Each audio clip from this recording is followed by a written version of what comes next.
PapaKennMedians, and welcome to the Season 1 recap for Discovering Game of Thrones. Now let me just say, it has been a hell of a ride getting through this first season, and honestly, I can already tell why people are so hooked on this show. I mean, I've been told that the seasons afterward just, like, they leave the first season in the dust, essentially. But considering how much I've honestly enjoyed the first season, I can't wait to see what the seasons coming forward have to hold.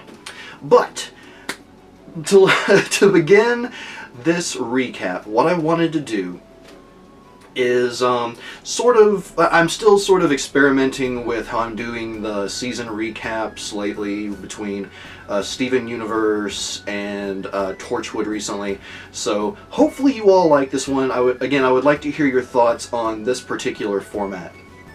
And again, I didn't, unless I missed some of the comments, I didn't really see anyone mention their personal favorite episodes from this past season, so just keep that in mind whenever it comes to the end of the second season. On the last episode, I will be asking for maybe your all's top 5, and so, well, since there's only 10 episodes in a season, I guess you could do a top 10, just order them from your least to most favorite, but let's like say top 3, top 5, but again, for now you can save that until the end of season 2. But to begin with, I'm going to get into some of the thoughts and apparent conclusions for some of my theories and questions that I placed throughout the past 10 episodes. Starting with, it was basically one of the first theories, oh no, this was actually a question, one of the first questions I had as far as this show goes, and it was back in the first episode of Winter is Coming, right during the intro, and that was a thought that the bodies were placed in a symbolic pattern. Now, to the best of my knowledge, this hasn't been confirmed nor denied at this point, and it may be just something that, you know, they thought it would be cool to set them up in a circle. I mean, it could be as simple as that, but I don't know. I feel like, especially with a lot of the shows recently, outside of just Game of Thrones, but they go for a lot of symbolism, certain things that might be more subtle than others. So, for at least the time being, I'm going to hold on to my question here and see if it does come to fruition of whether or not the bodies of the people that have been killed by the White Walkers were placed in a symbolic pattern. Because again, it seemed that way to me. Moving on from there, my second theory, or question, came from the episode The King's Road, and it was that there was some importance to the ghost grass that murders all other grass, and that it would be how the world ends, or maybe even short of how the world ends, perhaps it's symbolic of like one particular group. Like, one could have thought the Dothraki, or even the people of the North, or, whatever kingdoms, whatever loyalties. It's like, which one? At first I thought, maybe it would be one of them. But, again, given the name Ghostgrass, I think I got that right. Yeah, Ghostgrass. I think that sort of the answer to my theory there is that it will be the White Walkers. The White Walkers are the symbolic ghost grass that will kill all other grass. And I probably mentioned that during the actual video for The King's Road, so probably just repeating myself there, but again, I have a feeling, like, as far as symbolism goes, I have a feeling that the ghost grass is symbolic of the White Walkers. And, yeah, so there you go. The next one comes from the episode Lord Snow. And it was a simple question of, could Ned have PTSD? And, from some of the comments, I feel like that it probably was true. It's like, he does have some form of PTSD from the battles, from the battles he had fought in the past, and the thoughts of, more battles coming ahead. Or it could have just been like sort of a premonition on his part. I don't know. So I mean, at this point, it doesn't really matter anymore. Ned is dead. So, regardless of whether he had PTSD or not, it's hard to say, but I think that maybe more than anything, you could sort of see that scene as being symbolic and sort of, not a prophecy exactly, but just some foreshadowing on his part, you might say. But moving on from there, my next theory slash question comes from the wolf and the lion. And this is one that, the more I thought about it, and then also coming from comments from you all helped me figure this out, but my question was, why does the unborn child frighten Robert so much? And again, from sort of a medieval point of view, and the way that the just sort of the mindset of taking the throne seems to be, and again, even in medieval times, it's like a child of Targaryen would at the very least believe they had a right to the throne, and that could lead to an overthrowing of Robert and all of them, and blah blah blah. I'm not making much sense here, but yeah, in the end, it was clarified to me, and again, the more I thought about it, the more it made sense as to why he was so afraid of what this child symbolized. But at the same time, it's just, I can't help, like, my modern point of view, my modern mindset, and it seems ridiculous to me. It honestly does. But again, that's just from my point of view. But again, that question, it was answered. It's understandable. I just don't agree with it. Moving on from there, the episode, A Golden Crown. My question was, why didn't they clear out the spectators for the trial by combat? And this is another one that, some of the commenters mentioned was like, it took place, very, very shortly after, the whole thing had been set up. And I can kind of see that. I can kind of see how, okay, so this battle takes place, very shortly after the challenge is made, so they didn't really have time to get out of there. But I still feel like my question stands there, is that there may not have been a whole lot of time, but the people that didn't need to be there could have gotten out. They could have gotten out very easily, instead of being directly in the way of all the fighting. It seemed a bit ridiculous to me. It still does seem a bit ridiculous to me. And again, maybe I'm just beating a dead horse as far as that goes. But it just seemed kind of silly. So yeah, my question stands there. Or rather, the question was answered. And it makes sense. It bugs me. Personal logic. But moving on from there, actually have two theories from the episode You Win or You Die. And the first one is that Benjen is dead, and that the hand found by Ghost was in fact his. Now, again, to the best of my... Oh, no, wait. Actually, I was wrong about the hand. If I'm correct, the corpse they found later that ended up being a white, the hand belonged to that person. I mean, I could be remembering that wrong, but I'm pretty sure that's right. So, the hand was not Benjen's, but I still feel like, until the truth is revealed, that Benjen is very likely dead. And I'll be touching on that again in, a little other theory that's closely connected to it. But moving on from there, my next theory was that Renly was murdered. And, again, this... unless I misheard, it was mentioned in, I believe it was the final episode, Fire and Blood, that Renly was a part of, I guess what you would call the rebel forces, basically, or they were on the side of the North, that they were fighting alongside or on the same side of Robb and his army. So Renly was not murdered. He and was it Lancel? I can't remember the I can't remember his lover's name, but basically they did run away and they did get away. So yeah, there you go. That theory proved to be wrong, and if we see more of Renly in the future, I'm interested to see what comes of it. But moving on from there, my next theory, well, again, two theories from this episode, which is the pointy end. First one was that Robb intends to attack Jaime's army using the scout, or the information he gave the scout, to mislead Tywin's forces. And I cannot tell you how happy I was to discover that my theory was right.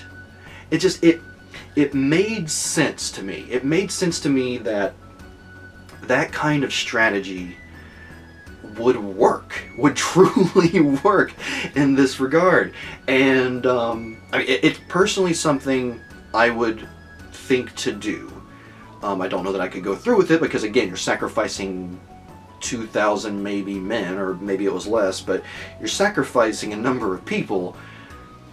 But at the same time, they did end up making their strike against Jaime. They captured Jaime, and at the end of the season, they still have Jaime in their hold. So yeah, I was very happy to have that theory come true. And my other theory was that, and this is the extension of, my thoughts that Benjen is probably dead, but it's that Benjen has become a White Walker, which, that was the original theory that I wrote down, but again, thanks to the commenters, changed that to Benjen has become a White, which is what the White Walkers turn people into, and they call them Whites instead of zombies.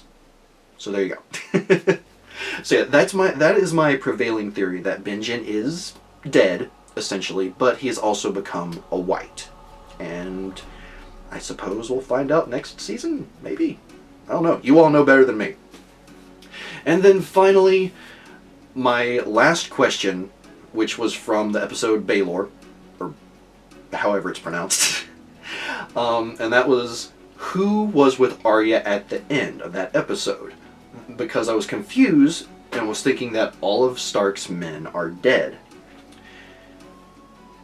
I was right on that second part. They are all dead, but again, thankfully, thanks to you all, and then of course I, found it out or sort of confirmed it when I watched the final episode, was that it was Yoren of the Night's Watch, the guy who has shown up in a few other episodes, and he's the one that travels around finding various guys, we'll just leave it at that, to possibly join the Night's Watch. So, yeah, question was answered in that regard. So, yeah, through all these theories and questions, if there's any that I think haven't been answered, but actually have been within the context of the first season, let me know, because there's definitely always the chance that I'm just missing something or simply forgot. But moving on from there, on from my theories and questions, I want to talk about my favorite moment of this season, and I hate that I could not bring it down to just one, because it is like the two moments that I picked, I feel like just I enjoyed personally on a wonderful level. So yeah, I consider them at the very least close to each other, in my opinion, as being my favorite moments of the season. So the first one is when Syrio Forel kicks all the asses of those guards that come to take Arya. I mean, and apparently within the book within the book, it's mentioned that he has lead within his sword, which is pretty cool. But as far as I can tell, or as far as we can tell within the show itself, he's only using a sword of wood, and he just destroys all those guys until the apparent inevitable final boss fight, I guess you would say. And Unfortunately, Sirio is most likely cut down and we'll never see him again, but at the same time, I just... that was just such a great moment. It was so well done. And again, I just love the fact of seeing these knights with these powerful blades that have been just slaughtering all these people get knocked the down. Apologies for my language. They just get beat up by, admittedly, a very talented swordsman with a wooden sword. So, yeah. But my other favorite moment, and this is probably, of the two, this one, in my opinion, just gets a little bit above all the others. And it is the final scene, really, of the first season with Daenerys and the dragon babies, the hatched dragon babies. That was just such an amazing scene. It was just awesome. It was simply awesome. So, yeah, you might be wondering why a certain other scene wasn't mentioned, but I'll get around to that in a little bit. I didn't write it down, but I will try and remember to mention it. But moving on from there, I want to mention my the biggest surprise for me within this season. And overall, I feel like not a lot of things necessarily surprised me about this season, but just sort of within the universe, or at least within what we get to see in the show, is that the biggest surprise for me is the sheer amount of incest going on and apparent pedophilia. Now, thankfully, the pedophilia seems to be a lot less, or at least hopefully to God it is, but the incest by itself, I mean, whoo.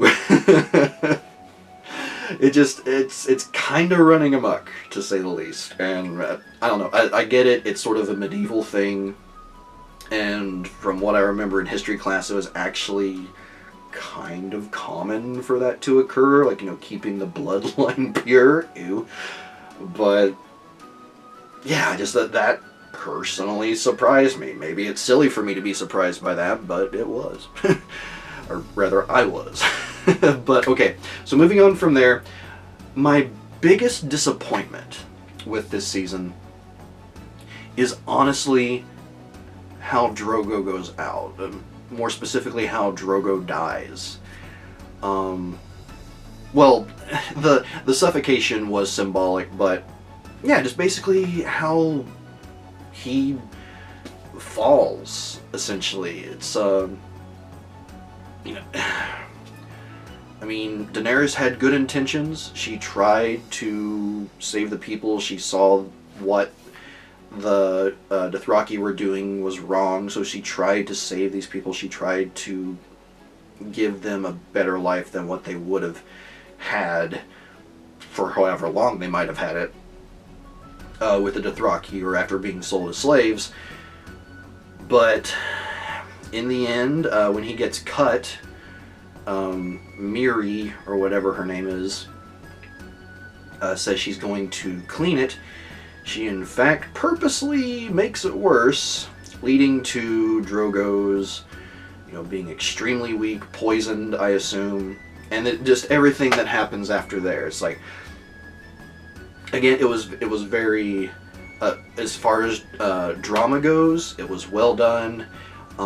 It led to some just heart-wrenching scenes between Daenerys and what was left of Drogo. But I don't know, I hate the fact that this character who had so much potential, it's like, yes, he and his people, I mean, for all intents and purposes, the way they went to war and the things they did is considered savage. But with Daenerys' influence, it seemed like at the very least Drogo was turning for the better, and that could have led the Dothraki to be a better, better as a whole. I don't know if that's sort of maybe kind of racially insensitive for me to say, considering, they're a different race within the universe, but I mean, overall, I don't know, I had such high hopes for Drogo and what could have happened had he survived through more of the show, but unfortunately he did die in this one, and it was in just a very unceremonious way for him. He didn't get to go down fighting. He didn't get to go down, fighting for Daenerys or anything like that. It was, he got cheated. And again, it's because of what the Dothraki did, but still, it just kind of breaks my heart, to be completely honest, because I really like the character Drogo, and again, I just felt like he had a lot of potential, but them's the breaks, and there's going to be a whole lot more people dying in this show, apparently, and in the books, whenever I get around to reading them. But moving on from my biggest disappointment, I do want to say that, and you could maybe consider this another biggest surprise for me, but it was the sympathy I felt for Viserys. Couldn't remember how to say his name before, I'm not going to remember it now, but I loathe the character. I am very much happy that he's gone, and I was happy when he died, but I couldn't help but feel bad for him a little bit, especially there toward the end. Couldn't help but feel just the slightest bit bad for him, a bit sad for him. And again, I found that so surprising considering how much I just could not stand his character, because he was just a flat-out spoiled brat and thinking that everything was owed to him, and he didn't have to earn anything because, again, it was owed to him. It's like, because he is the dragon.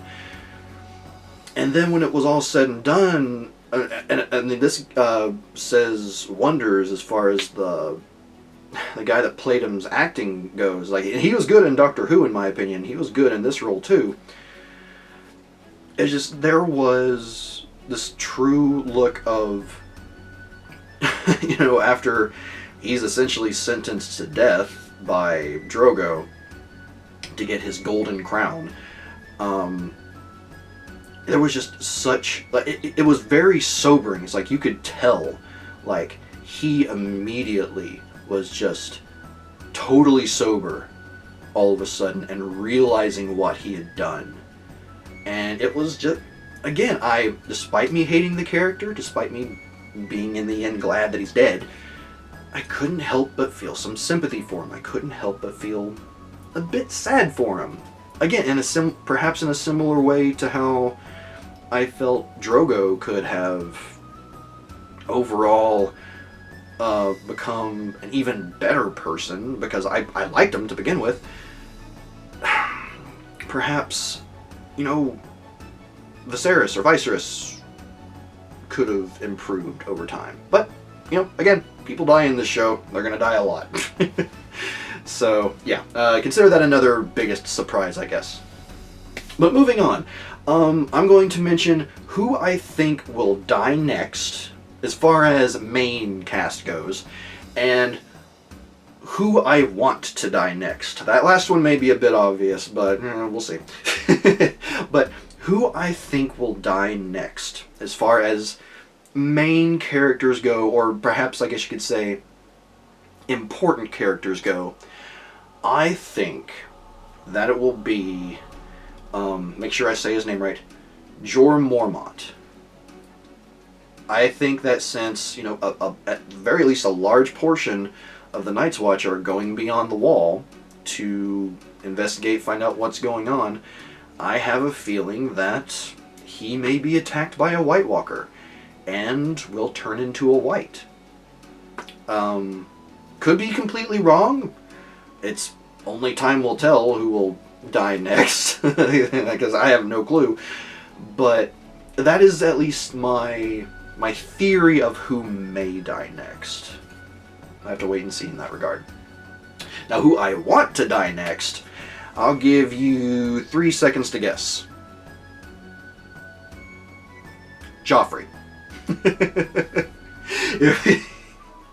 I am sincerely curious whether or not you guessed it right. So if you did guess it right, or if you guessed it wrong, let me know. Because there's, I guess, one other character that I might have also chosen, but Joffrey is definitely the one I want to die next. He probably won't, but I want him to. But let's see, that is all I have to say for this recap. I mean, overall, I told you at the beginning of this video how I felt about the season overall. It has me convinced as to why people like this show so much. It has me convinced that I need to get into the following seasons and to get caught up as soon as I can. I unfortunately most likely won't be caught up in time for the 7th season to start, but you know, again, I'll get caught up as soon as I can because I have a limited amount of time and other shows besides this to do. I mean, music is excellent. The acting in this show, by and large, is just phenomenal. I can't really think of anyone that just does a blatantly horrible job at their acting. There may be some weaker actors, but chances are they probably died or will die soon. So those are all my thoughts on season 1. I hope you all enjoyed this video. I look forward to hearing your thoughts down in the comments. And coming up next, won't be getting into the 2nd season quite yet. First, I will be doing a video next Wednesday on the history and lore of season 1, I guess. Thanks to links being provided by a lot of you Kenvians and also a lot of recommendations that, you know, I at least check this out. I'm going to not do a reaction video because that would seem kind of silly. A silly video to do that on, but again, giving my thoughts on the history and lore as presented in those videos for season 1. And again, that will be next Wednesday, and then the following Friday will be beginning the 2nd season of Game of Thrones. So I hope you all are ready for that. Now, I will see you all next time for thoughts on history and lore. If you would like to see that video before it's officially out, I am going to be doing my best to make sure it's recorded this weekend and edited and put together by then. So if you would like to see it early before it's released, and any of the other videos that I release here on PapaKennMedia, you can go over to the Patreon, and for as little as $1, $1 a month essentially, you can get some early access. Now, I am a little bit behind on those, but I do my best to get those videos out to my patrons as quickly as I can. So yeah, hopefully if we get to a certain point, if you're a patron, you may have access to as many as 5 episodes in advance. That's my goal anyway. So yeah, again, just a quick thought. You don't have to do that at all. I just appreciate you all watching these videos and all of your support. So until next time, everyone, for, again, my thoughts on the history and lore, I'm PapaKen, and I will see you in the next video.